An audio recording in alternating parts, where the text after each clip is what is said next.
Ram sir தான் மாரி செல்வராஜ் என்கிட்ட அனுப்பிச்சி வச்சார். மாரி செல்வராஜ் வந்து என்னுடைய மெட்ராஸ் திரைப்படத்து மேலே மாரிக்கு விமர்சனம் இருக்குதுன்னு தான் சொல்லியே எனக்கு அனுப்பிச்சார். மாரிக்கு வந்து இந்த படத்து மேலே ஒரு விமர்சனம் இருக்குது, அதனால் நீங்கள் அவங்கக்கிட்ட பேசுங்க அப்படின்னு சொல்லிட்டு தான் அனுப்பிச்சார். நாங்கள் அப்படி தான் வந்து மாரி நான் வந்து ஃபர்ஸ்ட் வந்து நான் வந்து மீட் பண்ணேன். மாரியை எனக்கு என்ன பிரச்சனைனா, மாரி நான் ஃபஸ்ட் டைம் பார்த்தேன்ல, இன்னுமே அப்படியே பார்த்துட்டு இருக்கிறேன். ஆனால் மாரி வளர்ந்துட்டான், மாரி நிறைய படம் பண்ணிட்டான்.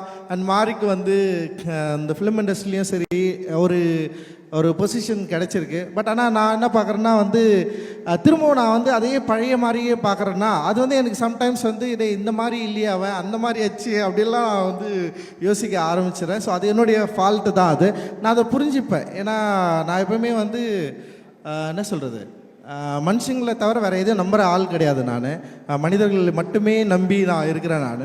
ஸோ அந்த மனிதர்கள் நம்புகிறப்போ மனிதர்கிட்டேருந்து எனக்கு என்ன கிடைக்குதோ அது வந்து திரும்ப கிடைக்கலன்னா நான் கொஞ்சம் அப்படியே டைல்யூட் ஆகிடும், அப்படியே கொஞ்சம் யோசிப்பேன், அந்த மாதிரி சில விஷயங்கள் வந்து மாரிக்கிட்ட நான் எதிர்பார்த்துருக்குறேன்.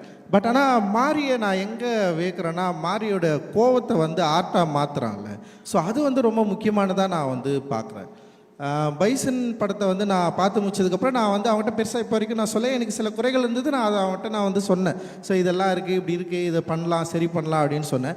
பட் என்ன நான் அந்த படத்தை பார்த்து வியந்தேன்னா, ஒரு திரைப்படத்தை அதோட மொழியை கையாளுற லாவகம் வந்து ஒரு 5வது படத்தில் வந்து பயங்கரமாக மாறிக்கு வந்திருக்கிறத வந்து நான் வந்து நான் பார்த்தேன். நான் ஐ ஃபீல் லைக் அந்த காம்போசிஷன், அந்த கேரக்டரை நிற்க வச்சது, சஜஷன் ஷாட் அவன் கட் பண்ணது, சில இடங்களை கட் பண்ணது, அப்புறம் வந்து அந்த லேண்ட்ஸ்கேப்பை திருப்பி நமக்கு காட்டினாலுமே அந்த லேண்ட்ஸ்கேப்போட நமக்கு ஒரு ரிலேஷன்ஷிப்பை வந்து க்ரியேட் பண்ணுறது, அந்த சினிமா மொழியோடைய அடர்த்தியை வந்து நம்மக்கிட்ட வந்து அப்படியே தள்ளிக்கிட்டே இருக்கிறது அப்படின்னு சொல்லிட்டு ஒரு மொழி மேலே ஒரு காத்திரமான ஒரு அஃபெக்ஷன் இருக்கிற ஒரு ஆர்டிஸ்டால் மட்டும்தான் இது தொடர்ந்து அதுக்குள்ளே போகவே முடியும்.